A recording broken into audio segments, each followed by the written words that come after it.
আমি মহামান্য রাজ্যপালের এলাকা ভিজিট করার জন্য কৃতজ্ঞতা এবং ধন্যবাদ জানাচ্ছি। আমি তার রিপোর্টকে স্বাগত জানাচ্ছি।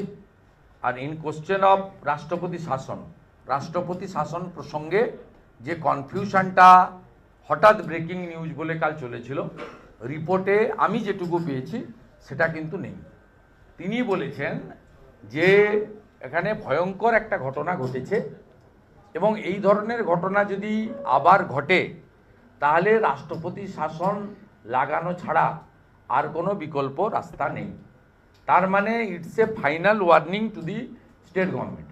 এটা মমতা ব্যানার্জির সরকারকে আমার মনে হয় একটা চূড়ান্ত সতর্কবার্তা রাজভবন থেকে তিনি দিয়েছেন on behalf of central government, যে এই ধরনের ইনসিডেন্ট যদি আর একটাও ঘটে সেক্ষেত্রে রাষ্ট্রপতি শাসন লাগানো উচিত।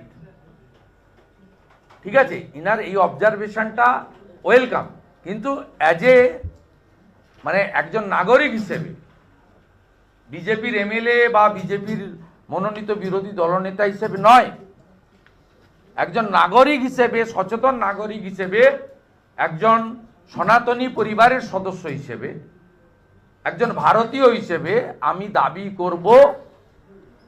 দাবি করব আর ইনসিডেন্ট হতে দেওয়া যাবে না। এটা শেষ ইনসিডেন্ট ধরে নিয়ে সব সাংবিধানিক বডিকে, তার মধ্যে ব্যুরোক্রেসি আছে, জুডিশিয়ারি আছে, ল মেকারস আছে, মিডিয়া আছে, প্রত্যেকেরই উচিত এর অঙ্কুশ লাগানো। না আমি তো সমস্ত পয়েন্টকে ওয়েলকাম করলাম। উনি যে ওই শরীর নিয়ে গেছেন, খারাপ কিছু হয়ে যায়নি, ওনার তো সমস্ত রেকমেন্ডেশনগুলো আমি দেখেছি। কিন্তু আপনারা কাল দুপুরের পর থেকেই যেমন ব্রেকিং করছিলেন, রাষ্ট্রপতি শাসনের সুপারিশ করলেন রাজ্যপাল, ওই কনফিউশনটা ক্লিয়ার করলাম। আর আমি আমাদের পার্টির যেটুকু স্ট্যান্ড জানি, পুরোটা আমি বলতে পারবো না, ন্যাশনাল পার্টি, তাতে ভারতীয় জনতা পার্টি কখনোই রাষ্ট্রপতি শাসনের মাধ্যমে ক্ষমতা দখলের পক্ষপাতী নয়।